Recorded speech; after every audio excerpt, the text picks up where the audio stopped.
MP আনারকে হত্যার পর ফয়সাল ও মোস্তাফিজকে phone করে কলকাতার ফ্ল্যাটের সব আলামত নষ্ট করার নির্দেশ দেন আখতারুজ্জামান শাহীন। মহানগর গোয়েন্দা পুলিশের কাছে রিমান্ডে এমন তথ্য দিয়েছে আনার হত্যার অন্যতম এই দুই আসামি।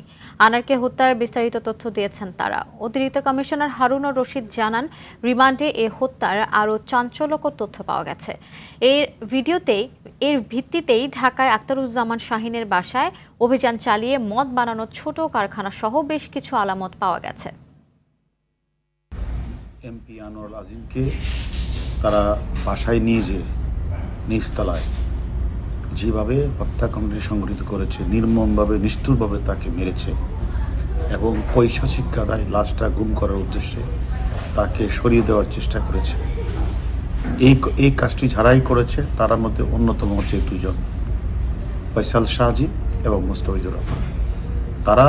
তাদের যে কার্যক্রমটা সেটা কিন্তু শিমুল ভুইয়া তার আমাদের কাছে এবং আদালতে 160 বলে সব কিছু তারা বলেছে।